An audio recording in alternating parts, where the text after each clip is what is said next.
Get ready, get ready, get ready, get ready, get ready, get ready, get ready. Hello, everyone. So today I'm your host and my co-host. My name is Eva McKenna, and this is I'm Tabitha Waigot, or you can call me Tabby. yeah, and this is Anniverse with Animal IQ. So Tabby, what is Animal IQ? Animal IQ is a growing initiative. We mainly focus on environmental and wildlife education. We are youth-led and target mainly the youth. We are trying to build that ecocentric mindset whereby we believe that all creatures matter and that they should be treated with respect. Yeah, if you respect animals and the earth and all wildlife, then they'll respect you back, and we wouldn't be having troubles and issues such as climate change, environmental degradation. Yeah, so mainly, briefly, I'd say that is what Animal IQ is. So today we're going to be talking about the mysterious creatures of the deep sea. And as you know, there is so much known about the space more than the ocean. And so tonight, we're going to be exploring that. Yeah. So let me ask you a question. Well, that's a very interesting topic. Yeah, it's a very interesting topic. So do you think that the creatures that live deep below, that in the ocean, deep inside, are they aliens, or what is your definition of aliens, of an alien? I'd say an alien is a creature that is not from Earth. Not from Earth. Yeah. Okay. No, though at times people call foreigners aliens because they're not from that space, specifically that environment. So if you're not from this planet Earth in this environment, then you're considered an alien. So I wouldn't say those creatures are alienated. Okay. Yeah. So what about an octopus? Do you think it came from another planet? Because you say it's I've had stories. stories. Yeah. Okay, maybe you can tell us more about it. I've had stories. I don't know if I'd say myths or I don't know. But I've had octopuses are not from this Earth. Yeah, they landed. They landed. Yeah, they landed. I don't know, like long ago, and they fell into the ocean, and they made that place their habitat. Then we took them in as creatures of the ocean. But speaking of which, do you know there's this creature? I think it's called a giant squid. Yeah, I've heard of it. Yeah, and it has been spotted, I think, in Japan. Have you ever heard of the stories of the Kraken? Yeah, the Kraken. Have you watched Pirates of the Caribbean? Yes. I think there's the Kraken. Yeah, the giant squid that sinks ships and stuff. Yeah, so that is what inspired the giant squid inspired the Kraken, but the Kraken is not a real creature, it's just a mythical creature. But they do exist. I was reading this research paper. They were talking about how they when they were mapping the oceans. So those ships that were used to map the oceans, one of them got sunken by a giant octopus. Yeah, the giant squid. So do you think that it's still there, and maybe we have not found it because we have not been able to go deep into the ocean? I think it does exist. Because I think it has been spotted in Japan before, and it's not that long ago. I think it's probably in the 21st century. 21st century? I'm not sure, but I think so. Because it's not that long ago. Fishermen have said to have spotted it somewhere, yeah. So I think it does exist, but since NASA doesn't explore the ocean anymore, maybe you should start your own company. And so now we're trusting fishermen.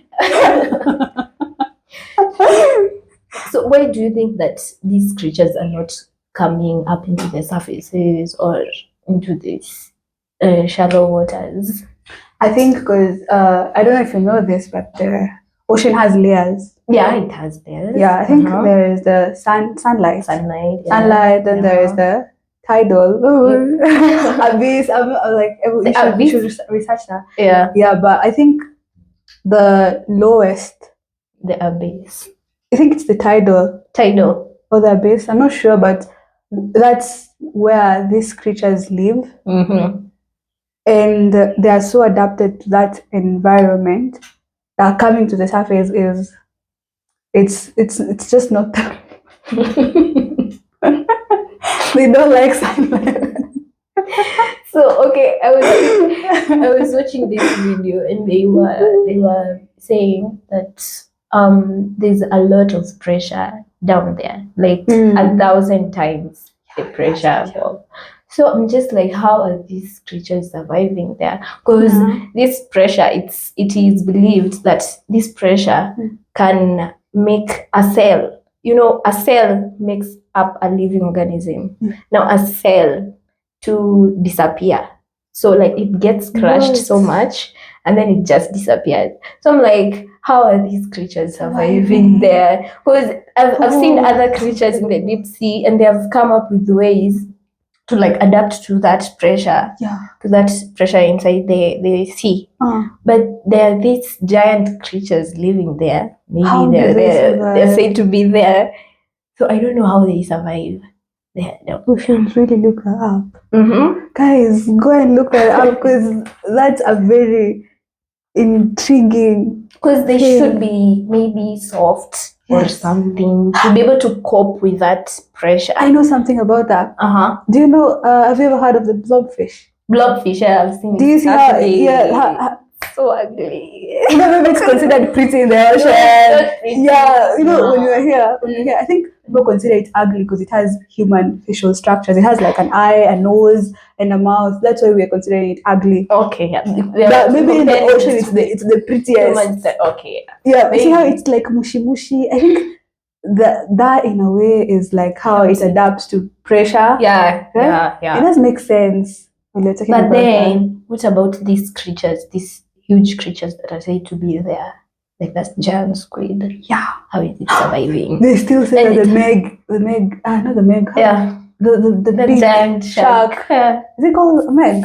The meg is Megalodon. It's called a meg. Yeah, it's called a meg in like short form. Yeah, yeah. It's also a movie. Yeah, they say it still exists out there, but they're not sure. No wonder NASA stopped exploring the ocean. Yeah, they was too frightened. They found something. I don't know. Honestly, I would want to be like a fish. And go explore the ocean like a fish that can go let me ask you into the abyss zone. Okay, let me ask you a question. Yeah. If you were told to choose to be a fish, and then you were told to like choose the features you want, maybe to be like a blobfish, or to be like a blobfish, or maybe to have bioluminescence, you could get that. Yeah. Or maybe to be able to withstand that pressure. So, like, okay, which features would you choose so that you can go and explore down there? And you've been given these features for 24 hours. And if the 24 hours I turn back into human. Yeah, no matter the place, you're still down there, you just become a human. Yeah. So you have to choose wisely. I'm only given 24 hours. 24 hours. Yeah. Honestly, if I'm given 24 hours, I don't think I'd want to have the features that will make me maybe adopt to pressure or withstand pressure. Because I think 24 hours, I'd probably die when I turn into a human being when I'm in the abyss layer zone. So I think I just probably turn into a whale. A whale? Yeah. But the whale cannot reach there. Yeah, so I wouldn't want to explore the deeper parts of the ocean if I'm given 24 hours. Yeah. Because if you're turning back into a human immediately after 24 hours and you know how deep the ocean is, especially the Mariana Trench, I don't think I'd want to go there with only 24 hours. That's not exploration, that's pressure. Okay. I wouldn't want to do that. Unless it's like a week. A week. I would like turn into a week. Nini. What is it called? Something that can adapt to pressure. Like? I don't know, a blobfish or something. A blobfish. Yeah, I don't want to be ugly for one day. I've never seen. There's a blobfish. Does a blobfish swim or does it just stay? I think it swims. It swims. I think so. You guys should look how we'll post something to show how a blobfish looks like. Yeah. Because it's honestly Ugly. it's not ugly. It's fascinating. Don't use the word ugly when it comes to nature. We don't do that. Yeah. No. Ugly. It's Okay. ugly. So if we were told to swap faces with a blobfish, You know, a blobfish is a saying that- blobfish. I am a human being. Yeah, if I lived in the ocean, yeah. Would you know, choose to be a blobfish? I don't. In your next life, You reincarnate as a blobfish. I'll just commit suicide. Sorry. They do have this fish. It's a sunfish. What is it called? Oh The one yeah. that just gets bitten and then Yeah, it's called a sunfish or a Sunfish. molar fish. sunfish. Either of the two, yeah. It's like it has two names. It's either they call it a molar or a sunfish. I think it's a sunfish. Yeah. It's too lazy to run. It's like giving Gen Z. Right, if life gets hard, just stay there and wait for things to get better. Because why am I? Life. It's like this But, tripod hey, fish. but we're not like that though. Hey, let me stop saying Gen Z. Like that. No, It's just the chilling vibe. The chilling vibe is what is giving Gen Z like I'm tired. tired. Yeah, I wanna like rest. But the Gen Z wouldn't want to stay there and get like Eaten. molested and eaten by others. Yeah, they even get crushed by ships. Just continue with their lives. Like with half a But head how do or they something. not die? How do you kill this fish, by the way? It can die, but it has like a lot of fat. So when it gets eaten, like it still can survive. Like it has a lot of fat. I read something like that. It has a lot of fat. So even if it gets bitten, it doesn't feel pain. By the way, it doesn't feel pain. But if you get to the softer tissues, you can actually kill it. Okay. And it's large. I think it's probably large. It's large. Because it has together like so much fat to stay alive. Yeah. Okay. I think feeling no pain is a superpower. Yeah. I think it's. I would love to have that superpower. Hey. Yeah. Yeah, you'll be. No pain. People will like take you in and go and do experiments on you. Yeah. I wouldn't want to say. Though it's not like every day that we experience pain, so I don't think it's like an important superpower. I think it's important. Imagine getting hit by a truck and then just wake up and walk away. I'll be freaked out. I would be starting fights. Right. Actually, when you step on my toe, hey brother, turn. Yeah. But anyway. And then there is this also the another fish which has a very sad life. It's the tripod fish. Obviously, it like feels pain or listen. I will laugh. Not be laughing. It's not even funny. I think we'll be a tripod fish and a blobfish. No, you'll be so.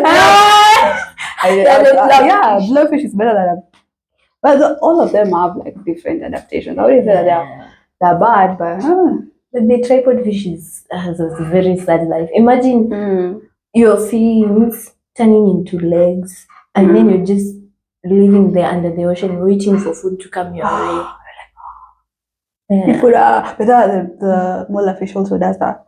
For real? Yeah, it just waits for food. So it's like I think even most of those creatures that live deep in the sea, they just wait for food, and they have like large mouths, so they just go everywhere they're going and just eating. Eating. I think they do that to like maintain energy.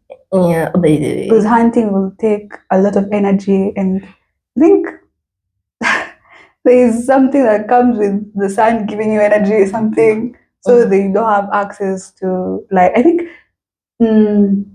What layer does? I think you should search it up. Which layer? Like how many layers are there, and which layer? 4 layers. Does the sunlight stop passing through? Midnight. I think it's the midnight. The midnight. Yeah. I think creatures that are live below that layer, They're just weird creatures because they They're have so adapted weird. to Yeah, they're to not living into- prioritizing beauty. Yeah, It's just survival. survival. Like this fish which has like a bulb. Yeah. What's it called? I've seen it in a movie Ang- before. Anglerfish. Anglerfish. Angler. Let me tell you a fact about. Let me tell you a fact about an anglerfish. You see, an anglerfish. Angler. Yeah, the female anglerfish is bigger than a male anglerfish. So what the male anglerfish does is it spends its life searching for a mate. A mate. Yeah, and it only looks for like the perfect mate for it. Then after it spots the mate, it goes and attaches itself to the female. What? Yeah. So you're just okay. Then it stays with the female forever and it's like dies. Okay. So when it dies, it like continues to fertilize the eggs of the female anglerfish. So it's like it exists. It's born for the female. Yeah, for the female, then it dies. It dies Its purpose immediately. is to just. Yeah, if it attaches itself, it just dies. I wish that. No. Okay, let me not say that. Stop talking. Okay, I'll stop talking. Yeah, but it's actually a very intriguing fact. Then there's also this other facts that I learned. I think last week. No, last week. I learned about the anglerfish probably last week, but about the seahorse. Do you know that the male? Yeah, they should. Okay, let me. The male horses, the ones that carry their pregnancy. Honestly, I think we should be like going in time. In time, Yeah. if you're pregnant with the first child, this Yeah. time, the next time it's yours. It's you. Your turn. Your turn. Do you know I think is it called the clownfish? Have you ever watched Finding Nemo before? No, I know. Yeah, it's an anime Mm-hmm. and Finding Dory. You haven't watched it before. You should watch it. Like there's this fish that I think all of them are born male, then they turn into females, or all of them are born females and they turn into males. I think the dad was probably a male, the dad from Finding Nemo. So they said that he's gonna turn into a female. I think all of them are born males. Then they. If I'm wrong, guys, correct me. Because they have they completely changed their. So do you choose for yourself that I want to be a female or? No. Oh. Like it gets to a stage where you have to turn. Then you lay the eggs and you continue with it. Yeah. So I say, is it like Finding Nemo is about a dad?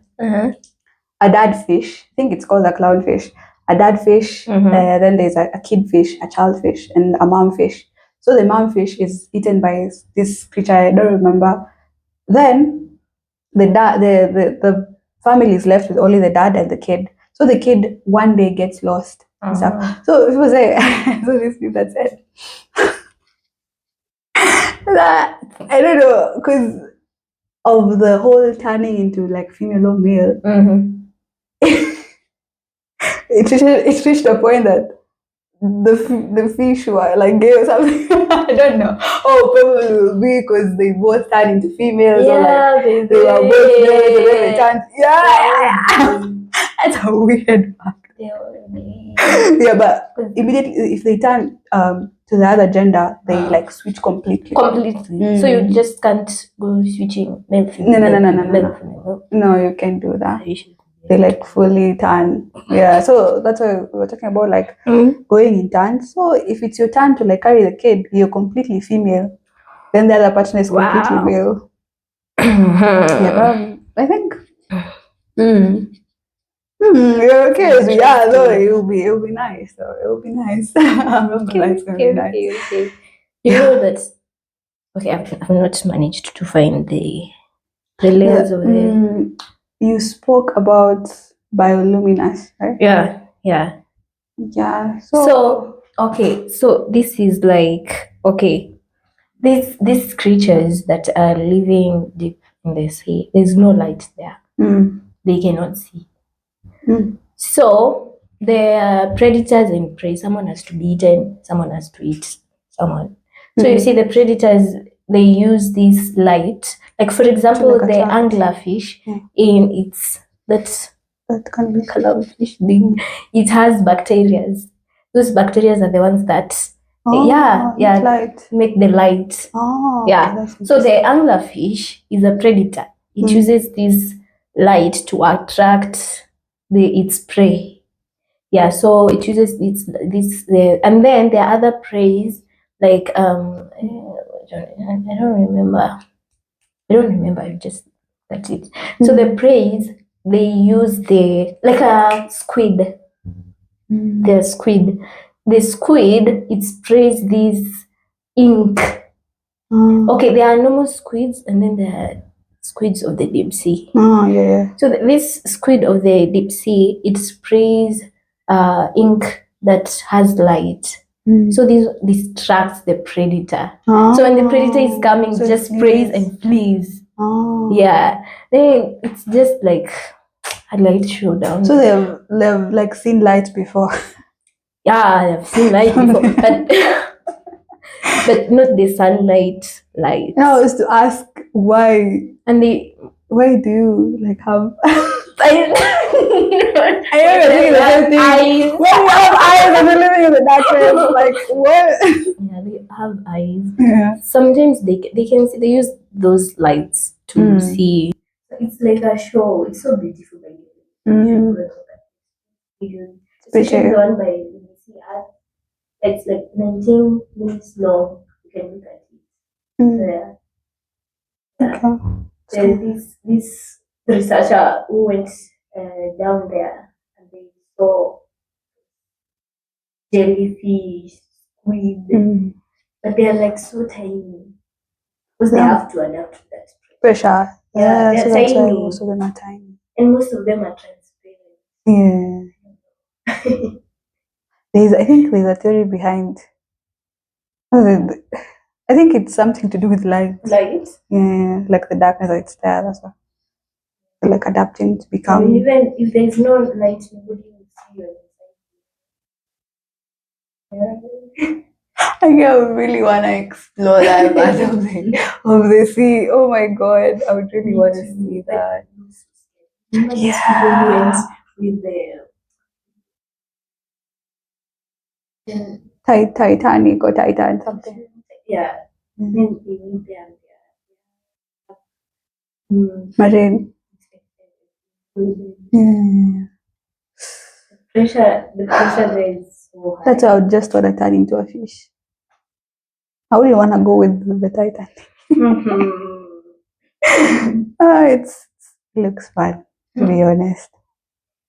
Do you know that this thing like they are called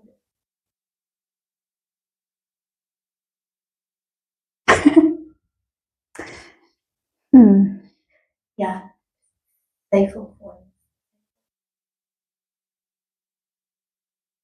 What do they do? They almost live forever because they keep cloning themselves.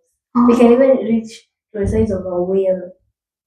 Yeah, and they are living creatures. Like it's just a string. I think I've heard of that. Yeah, it's a string like a string. But they are found like in the upper part or No, the deeper. Oh, the deeper parts. The deeper parts.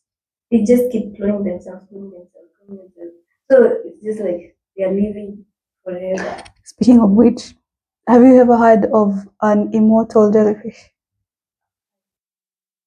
I think they're the same, but these ones don't like clone themselves. I think they can regenerate. Yeah, they do that. Yeah, so they cannot die of natural causes. So they can technically live forever. That's why they are called immortal. Yes. I think scientists, I shouldn't be encouraging scientists to like do experiments with such creatures, but it would be nice to know how they do that. So that we could also live forever. But they have been. Would you like to live? Yes, have you never watched like the vampire series? I've watched. And then you're like, like this guy. But now what's the point of life if you're living? Okay, I think maybe to 1,000 years. Value to life. because you know you're going to die. So I need to do a lot of things. I need to do a lot of things. People still know they're gonna die, but they don't do stuff. So, Yeah, but all in it's all, not the same when you know you're going to live forever. have you watched? I think you've watched this famous series, Vampire Diaries. Yeah. Didn't you want to live like Season Klaus? How much season one? Oh my god! I need to find a weeb. What were you doing when you were in high school? Oh, you were studying. You want to get an Oscar for watching one. They actually help to. Honestly, I love watching fiction because it like opens my mind to know what things. As much as people say that fiction doesn't help you, you should like be reading or watching movies or books that add value, that give you knowledge, like direct knowledge about things. But fiction opens your mind. Like you become. I think most people that read or watch fiction movies are like artistic in a way, because I'd call myself artistic. So it just helps me to open up my mind, to be creative, to think of things that I wouldn't have thought about. Yeah, so living forever, when I remember the series Vampire Diaries, I think, but I wouldn't want everyone to live forever with me. Because that would be the life will just become the normal life that we live in. But if I'm alone or like a few people, then it's gonna be okay. But then imagine you're the only one living forever. Then your loved ones, you watch them die. Now that's the thing. But we'll still watch our loved ones die. So all in all. Besides, the larger the whale, the more number of years. I wish I could borrow life from whales.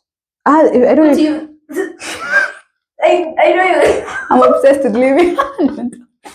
I just love living though. Okay, now borrowed the life from a whale. But the amount of years you have borrowed as a whale, from the whale, you live as a whale. Would you still take it? The amount of years that pardon? You have borrowed years from, but you've been told those years you live as a whale. Yeah, I would. As I said, I want to explore the ocean. Then I wouldn't like have any predators. Yeah. So I would. You would. Okay. I think I found the layer.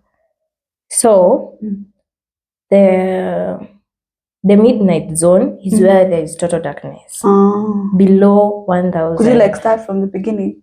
The first layer, the second layer. Okay, let me check. We just found the midnight zone. Okay, before you do your research, speaking of whales, do you know that a sperm whale actually poops? Something that is so valuable. I know that. It sounds weird, but that's what they use to make perfume. And it's super expensive. I don't know the name, but like especially this classy. And how do you even collect whale poop? No, that's the thing. When the whale poops, initially poops, it stinks. Yeah, it stinks. But as the poop goes on to, I don't know how I'd say, but after a few years, the poop is just getting dragged and just sealing.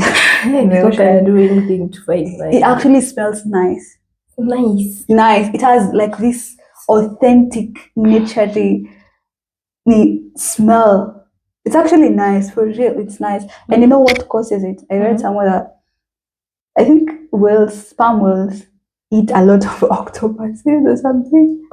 So like when the octopuses get swallowed, they like drag in the esophagus of the whales, then the whale developed something to adapt to this. That's what makes it the poop harden, then become something like that. It's like a whole thing, but it's quite expensive. So if you ever meet whale poop somewhere, not all whales though, it's just like elephant poop, how it can be used to plant coffee. Like it's like a good fertilizer or something. I don't know what they do with it, but I know it's used to plant coffee, and the coffee is actually nice, and it's super expensive compared to other coffees. Okay. Yeah, so people harvest elephant poop. Fire people are waiting for How much? Give me. I know. I wish cow dung could also do the same. I'll be like, oh, it stinks. I don't like dealing with it. Yeah, so this topic has been interesting and intriguing. Speaking of which, I remember something. You spoke about NASA or people as a general knowing more about space than we know about the sea. Do you know there's this point called the Nemo point in the ocean? You look shocked. I'm shocked. I'm glad. Yeah, Nemo point in the ocean where if maybe your plane crashes or you just end up there one way or another, you are someone in space is closer to civilization than you are. Oh my god. Yes. What? It's How like deep is it? I don't know. Deeper than the Mariana Trench. It's not deeper, but it's like far from. Oh wait, islands. I think I've seen videos. Yeah, it's like far. Or in which ocean is it? I'm not sure. It looked like in the Pacific because I think because the Pacific is the largest. I think it's because the Mariana Trench is also there. Center point of the Pacific. I'm not sure, honestly. I'm not sure, but you should look it up. But I think it looks like it's in the Pacific. I think I'm not sure, but yeah. Whether do you know how people discovered that?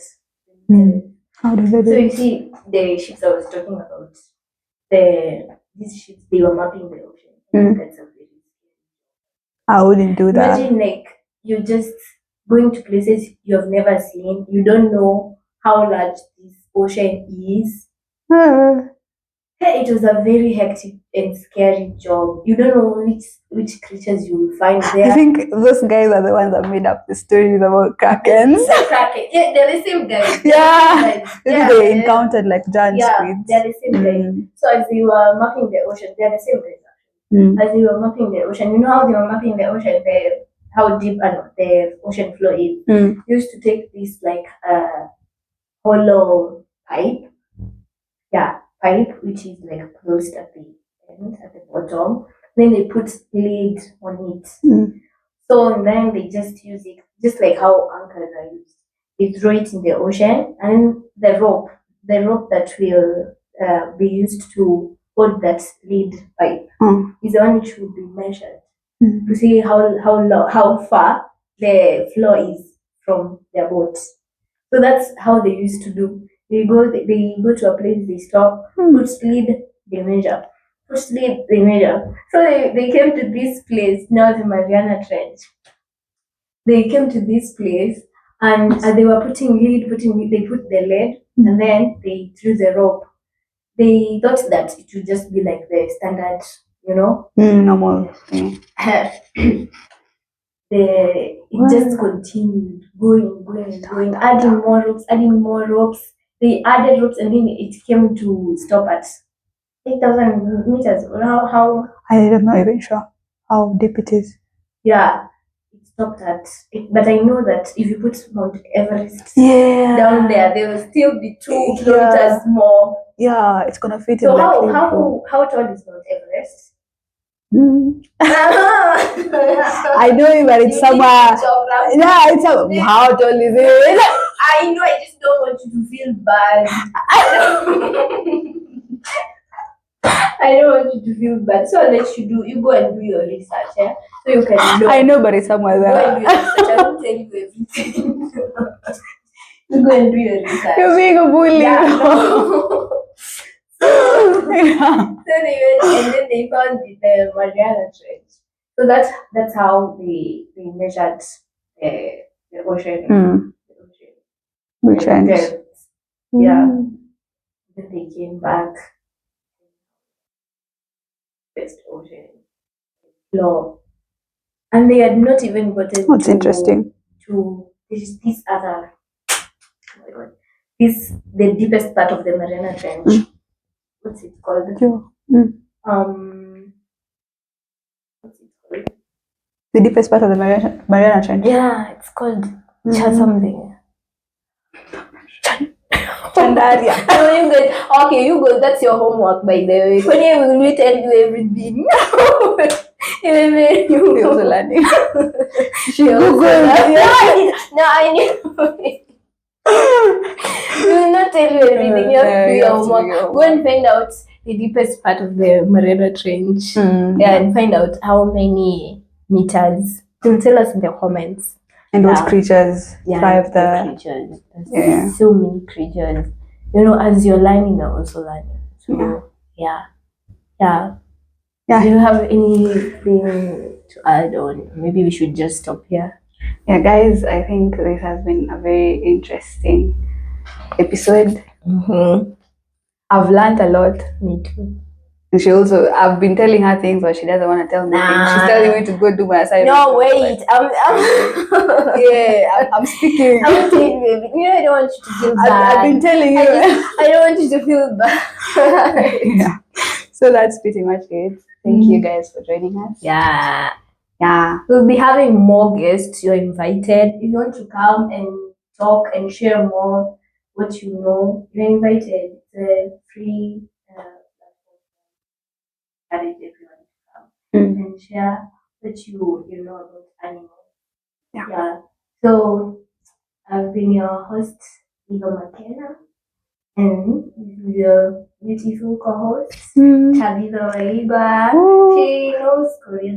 Say bye in Korean. Annyeong. Annyeong.